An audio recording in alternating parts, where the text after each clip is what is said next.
నెల్లూరులో వందే భారత్ రైలుకు టెక్నికల్ సమస్య ఎదురైంది. సుమారు 30 నిమిషాల పాటు నెల్లూరు రైల్వే స్టేషన్లోనే వందే భారత్ రైలు ఆగిపోయింది. సికింద్రాబాద్ నుంచి తిరుపతికి వెళ్తున్న వందే భారత్ రైల్లో సాంకేతిక సమస్య తలెత్తింది.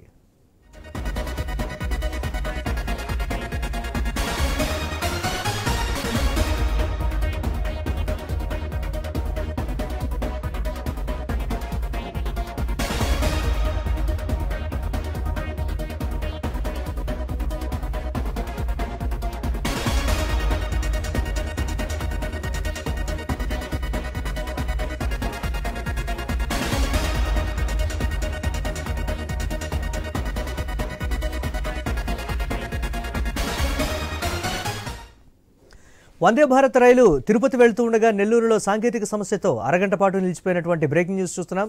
దీనిపై మరిన్ని అప్డేట్స్ మా కరెస్పాండెంట్ సునీల్ అందిస్తారు. సునీల్, అధికారులు ఏం చెప్తున్నారు దీనికి సంబంధించి? మురళి, హైదరాబాద్ నుండి తిరుపతికి వెళ్లే వందే భారత్ రైలు అయితే కూడా సాంకేతిక లోపంతో దాదాపుగా నెల్లూరు రైల్వే స్టేషన్ సమీపంలో అరగంట సేపు నిలిచిపోయిన పరిస్థితి అయితే ఉంది. అయితే దీనికి సంబంధించి సాంకేతిక లోపం ఎక్కడ సంభవించిందనే పనిలో అయితే అధికారులు నిమగ్నమైన పరిస్థితి అయితే ఉంది.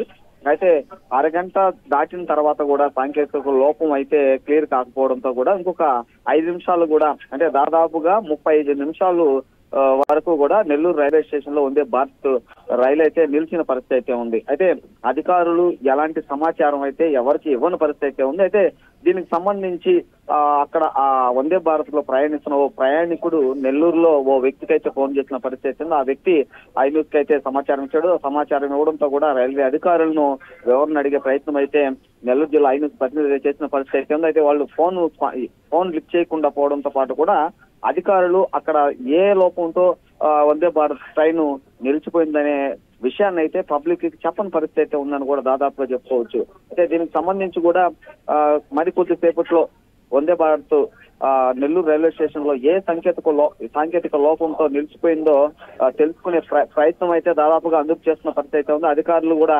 దీనికి సంబంధించి కూడా వివరణ ఇచ్చే పరిస్థితి అయితే ఉందని చెప్పుకోవచ్చు. ఈ వందే భారత్ 35 మినిట్స్ దాదాపుగా నెల్లూరు రైల్వే స్టేషన్ నిలిచిపోవడంతో ప్రయాణికులు ఇబ్బందులు పడ్డారు. ఎవరైతే కూడా అర్జెంట్ వర్క్ మీద వెళ్లాల్సిన వ్యక్తులు, అదేవిధంగా బిజినెస్ పైన వెళ్లే వ్యక్తులు కూడా ఈ వందే భారత్ ట్రైన్ లో అయితే బుక్ చేసుకుని వెళ్తూ ఉంటారు, త్వరగా వెళ్తుందనే ఉద్దేశంతో. అలాంటి వందే భారత్ రైలు అరగంట పాటు నిలిచిపోవడంతో కూడా అందరూ చాలా వరకు ఇబ్బందులు పడ్డారు. అదేవిధంగా ఇలాంటి సాంకేతిక లోపాలు ట్రైన్ బయలుదేరే ముందే తెలుసుకొని అవి రెక్టిఫై చేసుకోవాలని కూడా ప్రయాణికులు అధికారులకు సూచనలు ఇచ్చిన పరిస్థితి అయితే నెలకొందని కూడా చెప్పుకోవచ్చు. Murali, right, thanks for updates.